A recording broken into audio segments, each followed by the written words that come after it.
basketball in the first place? Oh, well, actually, that goes way back. My mom brought home the tape, the DVD, Space Jam, and actually she bought us like me and my brother Martin. She bought us like two jerseys to go with it. So we saw that movie, and we were already in love with Looney Tunes and Bugs Bunny and everybody. And then the combination with Michael Jordan and them playing together against the Monstars, it just made us fall in love with basketball. So that's definitely why we started playing basketball. Ever since then, we were running around with them jerseys at home, and we were just playing basketball all the time. So that's definitely that took the first step in towards basketball. Well, I think the first part is that people don't really know is the sacrifice you have to make. People just see the end product, the game. You don't see the hard work, all the sweat, all the pain sometimes, all the time invested in that, so you get this end product. So that's definitely something fans sometimes underestimate. That's why sometimes it hurts when they boo you or they comment not nice things. So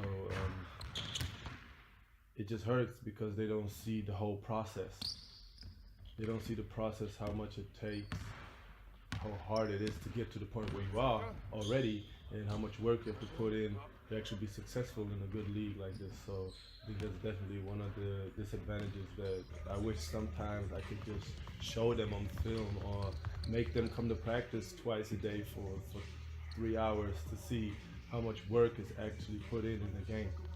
Everybody dreams to be in the NBA, and it's still something. Is it still something you want to accomplish, or being in the BBL is enough?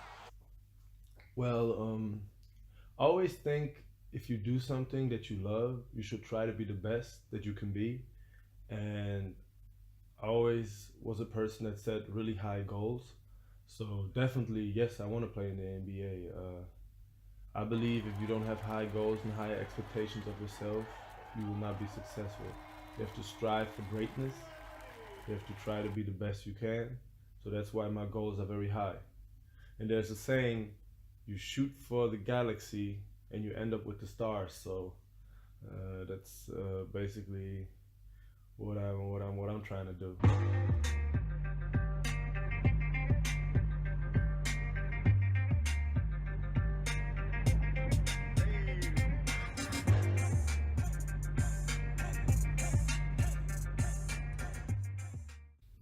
Other than playing the game, well, this is something that for me has to do with basketball. Probably other people have other jobs they love to do, but if you love what you're doing and you get money for this and you can make a living of it, I think that's the best part of actually being a pro athlete for me.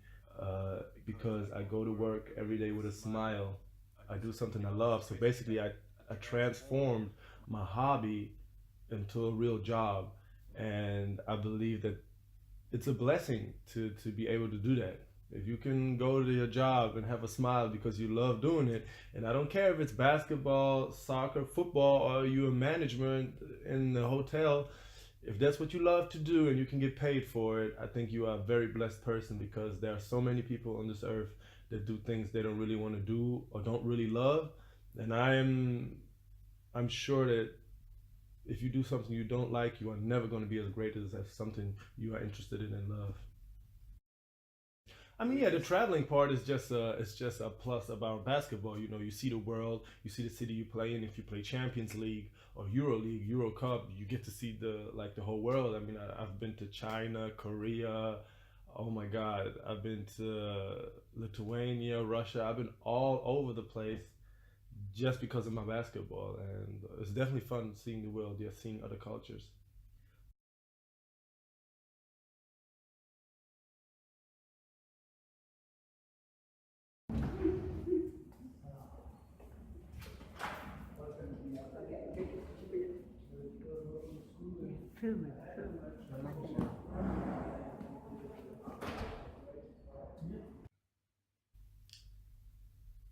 Well, the first time actually broke my foot, I didn't actually believe it until I saw the X-ray. I was sure I just took a wrong step, or uh, because it was like, why would I break my foot? Why me? It's this it's this I just came off a small injury. I just did rehab, so I'm good now, right? And it wasn't practice, and I was trying to drive to the basket, and I slipped, tried to push off, and I heard something snap in my leg. So I thought I just kind of took a wrong step or twisted my ankle, something that happens often in this game. So when I get to the hospital, I do the X-ray, and the doctor's like, "Yes, you're going to be out for the season, and actually you're going to be out for 6, 7 months because you have broken your foot." And I was like, "I want to see the X-ray. I don't believe you." And it's, I mean, the first time wasn't as bad as the second time because the first time I was just okay. I was unlucky, took a bad step. It's frustrating because it was right before the playoffs, and I was just coming like in a groove, starting to play better. I just came off a 16-point game. I was doing really good, and it just hurts because it always sets you back. Every time you get injured, it sets you back. You work so hard to become better, and then you get injured, and you take long breaks, and you actually don't work to become better. You work to go back to where you were actually. So, and this process is very frustrating. In the meantime, you see other players that were worse than you, or you are on the same level, get better, but you are not getting better. You're just trying to chase something that you were before. And to get this out my mind is very difficult to stay positive. So, and that was something I learned when I broke my first foot. That you just have to forget all that and get to know your body, because at the end of the day, that's the most important. I actually believe that two of the 3 injuries actually, I got to know my body better.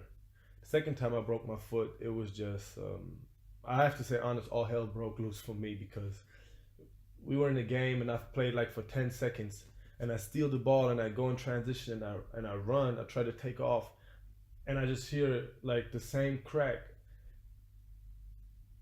The sound I will never forget. I can't imitate it, but the sound I will never forget. It's like a tree would be breaking. It's hella loud for yourself. You can hear it in your body, and when it snapped, I knew right away what happened. And I, I think I threw the basketball. I got up. I went to the locker room, and I just cried for half an hour. And I think it wasn't even I didn't even cry because I was in pain. I just I was just I was just done with my nerves because I have just all summer did rehab. I worked so hard to come back, and I was just starting to play, starting to feel the game a little bit, and I was so happy about that. And I thought I defeated it, and here we go, 1 second, and I'm back at day one, knowing that it's gonna take 7 months, and this time it's gonna be surgery, and they're gonna put a screw in my foot, and how's my body gonna react to that? Am I gonna be able to play again? Am I going to be able to be as athletic, as fast as I was before?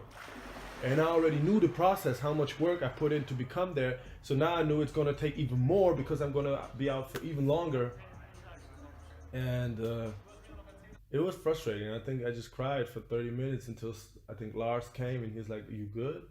And I'm like, "No, I don't know. I actually really don't know." So they took me to the hospital, and of course they x-rayed it, and then yeah, it was broken, so I had to get surgery. So actually now I have like a 6.5 centimeter screw in my foot. And I think what really helped me to overcome this was family and friends. um, I mean, of course, my family, as soon as they heard I had surgery, they were right here. They were there when the surgery was done, and I think they helped me. They helped me mentally. They really helped me mentally because they gave me the feeling, no matter what, we still love you just the way we loved you before or after the basketball. If you can play it or not, it doesn't change. And this is something I love. You come home and you just David. You know, you're not to other people. You know, you like they look up to you because you play sports, and other kids look up to you and they're, "Hey, David, you're the basketball player." But when you come home, you just David. You know, your brother talks to you the way he always been talking to you. He never changed. Your friends never changed, or hopefully never changed. Get your ass in the car.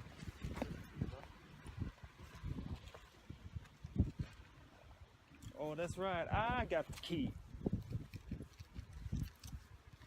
'Cause I'm the boss. You used to drive the old busted car. I drive the new hot. Old and busted, new and hot. Give me the goddamn ticket. I'm rich. Give me the ticket.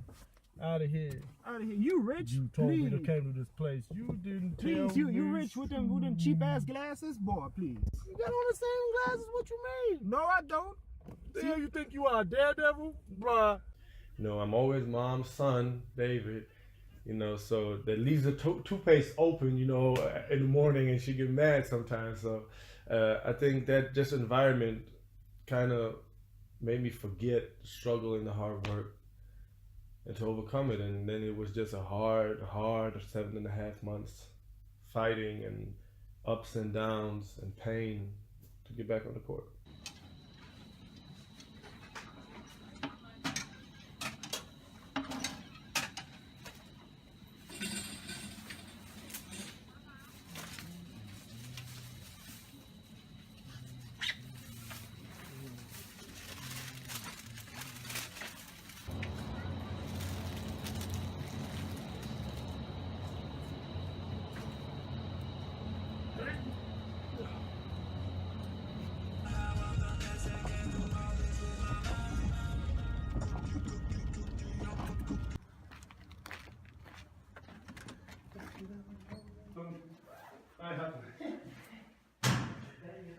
Gas and post, you a hoe.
It's a process. It will not happen tomorrow. It will not happen in 1 week or 2 weeks, but hopefully this summer I can take off and I'm gonna work on it. Am I gonna be exactly the same? No. I believe every injury leaves a little scars, especially the injuries I have.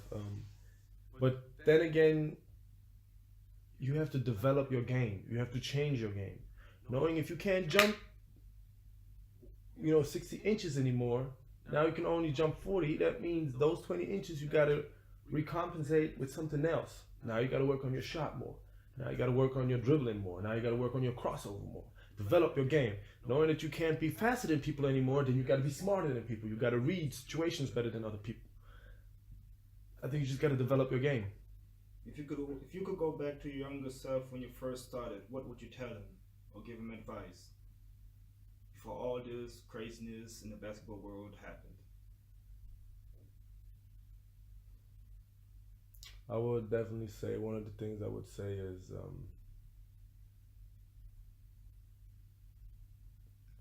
I would say watch your back, because I've learned that in this business there's a lot of people that don't really care.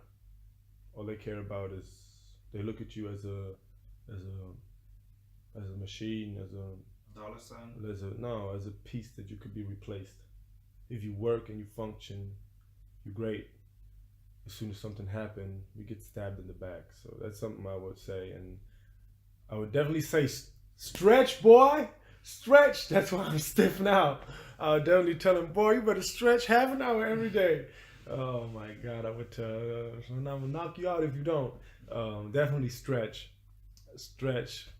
work hard, and enjoy. I think that's something that I had to learn too. Ever since I became a pro, the pressure is much higher. The development changes. You play for money.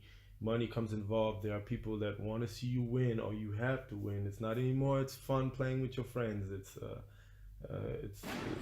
lot of different combinations, the angles you have to watch and see, and watch what you say and who you say it to, and so definitely just enjoy, because at the end of the day, you do, like I said, what you love, and you get to do it on a high level, and just enjoy it because it goes so quick. I mean, I remember playing my first game as a pro, and now I'm 25, and I bet you it will go the same way. I'm gonna turn around, I'm gonna be 30, and it's gonna be towards the end already. So just enjoy the ride.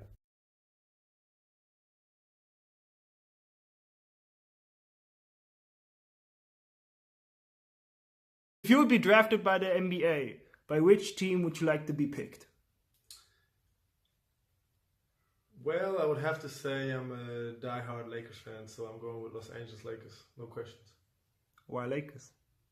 Because Kobe Bryant played there. That's it? Just because Kobe? Just because of Kobe. I mean, yeah, the city of Los Angeles ain't bad. It's nice and everything, but I'm going to say honest, like, I'm a Kobe fan, so Mamba, 24. That's what we rooting for. LA, baby. Well, this is a little different in European basketball than it is in the American one, in the NBA. It's very simple. If you have a job and you work for 1 year and you do a good job, and there's another company that comes up and says, we're going to give you double the money, you are going to leave because you want to make more money. Because they pay you twice for the work you do at this company, so you're leaving. So, and this is basically what happens in basketball teams too. Of course you want to stay with one team as long as possible. And this is an aspect a lot of fans don't really get.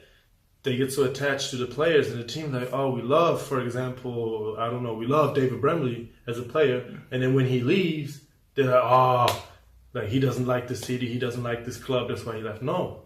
If you play basketball, you can play until you 35, 36 if you're lucky. And that period of time, you have to make as much money as you can. And also, you want to go as high as you can. You want to win championships. You want this, and bigger teams, bigger money, more chances to win championships. So basically, when that happens after the season, that you had a great season, it's more likely you're going to leave, especially if you are in a mediocre to lower budget team. You're going to leave. It has nothing to do with me wanting to play with the guys or not liking the guys. It's just you got to go where the best situation is for you.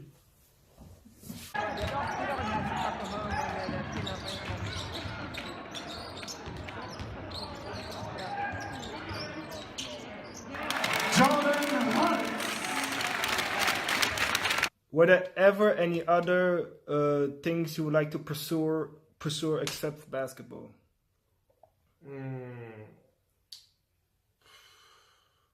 That's a good question. I mean, I have hobbies other than basketball. Really pursue? That's a big word. Let me see. Probably music.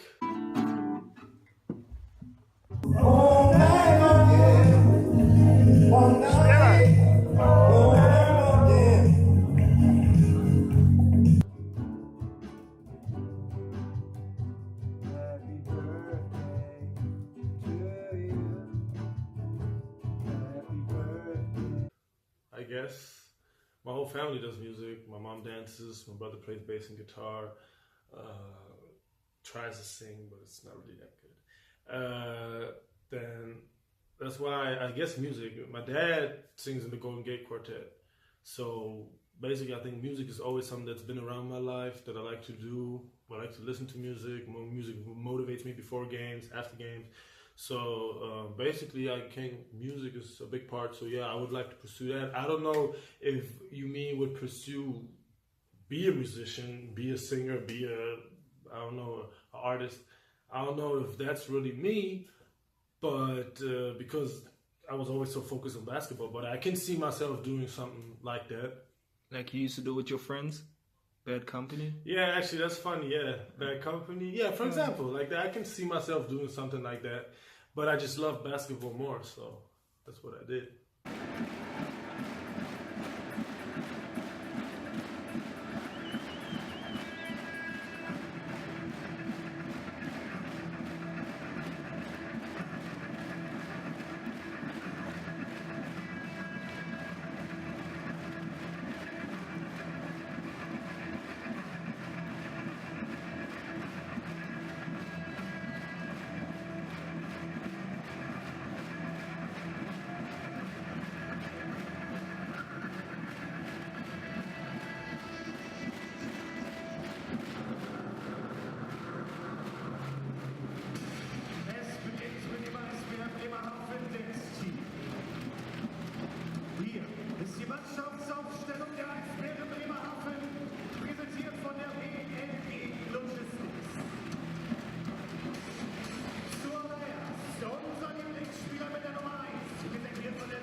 Weirdest encounter you had with a fan so far?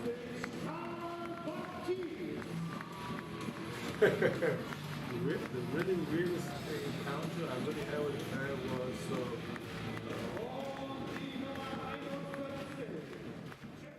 so this was back when I was in Ulm. So to get the whole story, I'm gonna have to explain. So this is what happened. So as a pro athlete, I always like to go to the sauna. You know, so you can go to the sauna, then hit the cold tub, and then your muscles relax and everything. So in Germany, it's a thing called FKK. It's freie Körperkultur. It means free body culture. So basically, what happens is in the sauna, when you're in the sauna, you have no clothes on. Everybody's naked.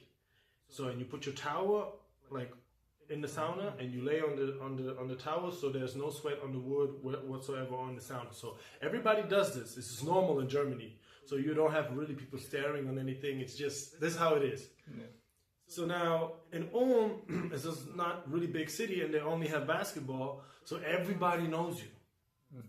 So I went to the sauna, and so I'm coming out of the sauna. I wanted to shower, and I turn around. And I want to grab my towel to put it around my waist. And this lady comes up, right next to me, oh my God, you are David Brembly. You play for Ulm. And yesterday I played against, I think it was Valencia we played, a Spanish team. Yeah, you played good, and congratulations for the win. And she comes talking and talking and talking. And this whole thing is just so awkward because we are standing naked in front of each other. And she's right in the way of my towel, so I can't get it. And I don't want to be rude at the other part, but be like, yo, shut up. I'm trying to get my towel so I can cover myself. So I'm just standing naked, being nice and yes, yes, yes.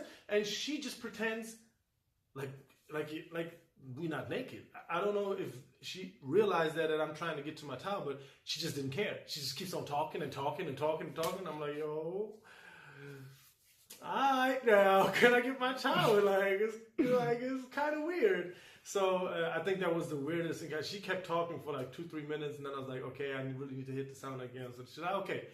It's nothing never happened. I was like, okay, I think that was the weirdest ever encounter that I had with a fan.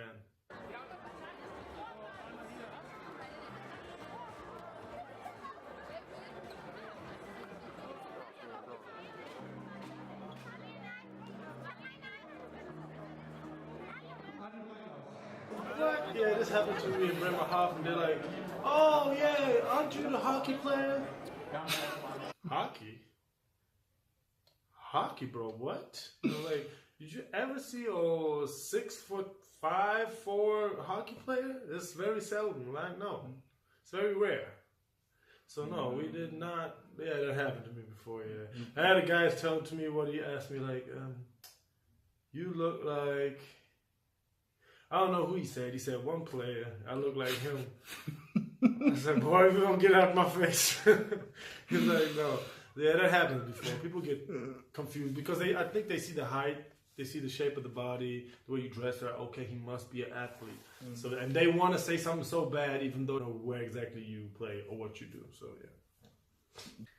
yeah. One girl in like I think it was cold in the winter. It was so cold. It was like a Wednesday night. We played a Euro Cup game, and she stood there like. At least it must have been 1.5 hours because I got treatment after the game and everything. She stood 1.5 hours outside in the cold to get a jersey because I promised her the jersey. But I didn't know how long it was going to take. So, we had to stretch, get treatment, all of that before you go out to the gym. And she really waited. So, and then I gave her the jersey and she was so happy. So I was like, whoa, that's dedication. Like, it's cold as hell out here. Like, I'm not. And then there are these girls. Actually, they don't play, but they come watch us play in Bremerhaven, and they're handicapped. So the girl is in a wheelchair, and I think it's our cousins or friends. They always come with her. Like they always smile and they never complain. So this is something that. You cherish, because for them it's so exciting to come to the game and see everything. So, and they always cheer us on. We lose by 40, we win by 40, whatever happens. You play good, you play bad. They always are so happy, and it's just great. It's just really great. It's fun. And every time you give them a high five, they smile, and it's like sometimes you feel they give something back to you, although they think you giving something to them while you're shaking their hand or giving them a jersey. But sometimes, when you had a bad game and you see them and they are still positive, it's like, oh my gosh, she doesn't even play on this team and she's positive, so if she can be, I can be,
This is a very, very deep subject. This is not easy to explain in 2 minutes.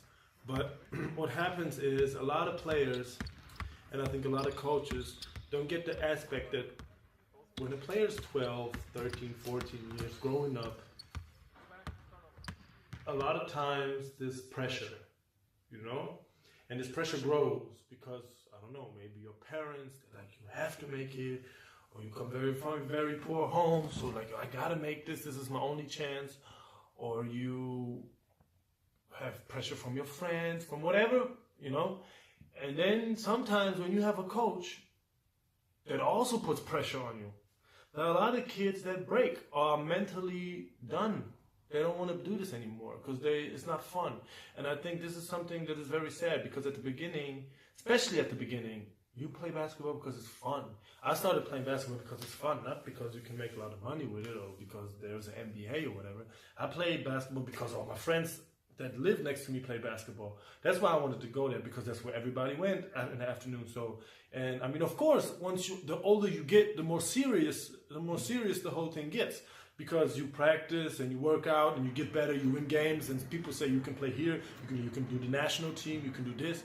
Of course, it builds up, but I think you should never forget the fact that you do this because you love the game.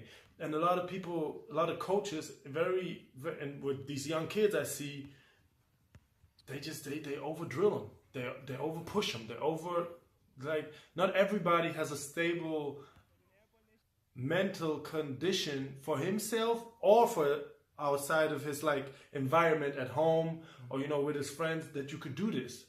So and then it's a pity because then you have kids that are 18, 19, they talented, they good, but they stop playing because they're like, I'm tired of this. It's too much. They don't want to do it anymore. So and this is bad because I think somehow it takes away from the game, and that's not the point. Of course, the better you get, there's going to be pressure. And if you are right before the step from getting to a pro, there's going to be pressure. Of course, because people expect, your coach expects. And I'm not saying all the way through to that point, there should be no pressure.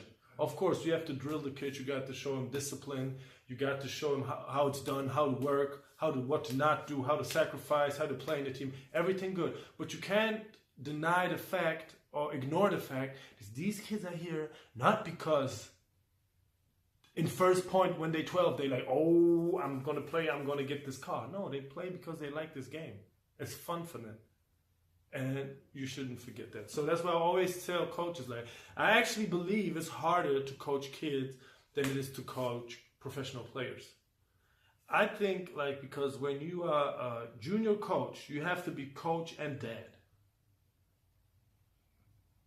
You don't have to be a dad when you practice or you train professionals. I think that's the big difference.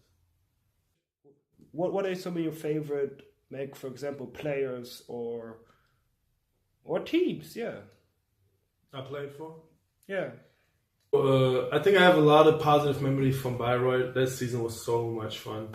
It had ups and downs, but it was so much fun, and it was so exciting. And the teammates, we really bonded. It was nice. We got along. We was having so much fun. That was actually the first team I've been on and the only team till now where players would rush into the locker room to chill with everybody because we would laugh and have a good time. And this is crazy. Usually, everybody does their own thing a little bit after practice. These guys shoot, these guys this. But in Bayreuth, we would stretch, we shoot, we go. I'm sorry. We would go right into the locker room. And we would just talk and tell stories. Oh my God, people would be laughing. It got to the point where you would be mad if you missed a good laugh. It was just a really good time, and that was definitely one of the coolest teams I played on. Of course, I have positive memories from every team. There's always for example, with Ulm, we came in second, so that's great too. I mean, we had a chance of winning the BBL title, so that was pretty cool. And we just missed it. That was a cool experience. I mean, even in smaller teams like Bremerhaven, like 2 years ago, when a player named Harper Kemp was here, we used to chill, play music, and with Ivan and all the other guys, we'd be here. We would play music on the guitars and sing and have fun. These are things they keep you going, and it's just fun. It's easier to be with players you like and get along than with players you don't. It's really simple. You also were, growing up, you went to Impact Basketball Academy, where you have NBA stars like Baron Davis, Jermaine O'Neal, and meeting them and talking to them. Did they give you any advice, or did you learn something new there at the academy? Let me tell you this, when I got there, you have to, at the time, I'm 15, 16. So in Europe, you don't get to see NBA players, so it's like a movie for us. I know in the States they see them all the time. They come to schools, they come to high school, they come watch games and all this. They walk around the street, but this don't happen in Europe. So the first time I saw, I want to say it was J.R. Smith or Baron Davis. I'm not sure, one of the two. But they were there. That was my first day there, and I saw it, and I was like, Yee! Yo, it's unreal. It's really unreal. It's like the video game you play at home, NBA just came alive. Yo, he's actually walking next to me. Yo, this man David, boy. like starstruck, how they say in America in English. It was crazy. And then to work out with him, to be in the weight room, like I'm doing the same exercise Josh Smith doing, I'm sitting there like, hey, what's good, boy? I'm doing the same thing you doing. Like, it was just so much fun. It was an experience. Impact was really, not only changed my game, but also changed my view of how I saw basketball, and inspired me in a whole other way. It was a great time. You also known Mr. Green Shoes. Everybody would call you Mr. Green Shoes. Oh yeah, because I had green shoes. Man, they, honest to be, like, they were on sale, and they were and they were comfortable. They were hyperfuses. They were comfortable. I had yellow, but yellow, I promised to my friend, he like, yo, please give me the yellow. It's the only color left. So he had the yellow because our home team had yellow colors, so that's why.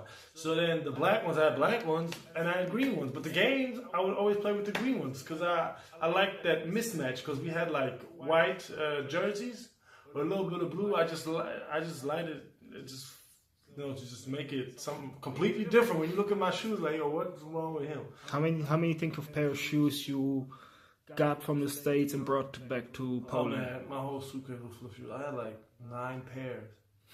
9 pair of shoes. It was crazy. Like at the customs, they asked me like, "Excuse me, sir, like, do you have receipts for all this and everything?" I'm like, "Yeah."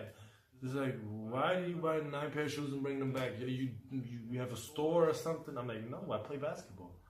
Oh, okay. I said, "They're cheaper here than in Europe. That's what it is, boy." You know, I said, like, that's what it is. And I was like, got shoes is what I do.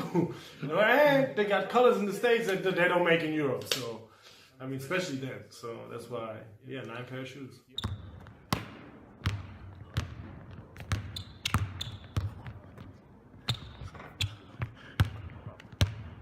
Just one. 5 more times. Go.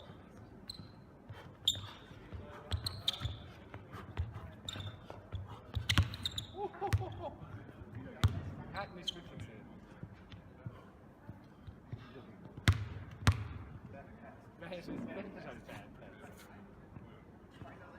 And stuff, and Oh yeah, this is something.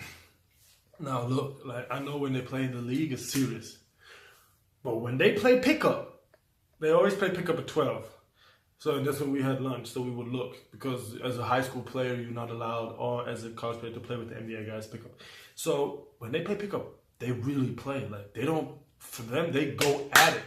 They trash, worse than in that when they play for money. They trash talk, they go hard. It was amazing to see. It was motivating. I'm like, yo, these guys are off season and they go hard every day. Like, they really go hard. They don't care. It's like they about to play the playoffs. So that was really cool. It was some great scrimmages, some great one-on-ones. That was fun. So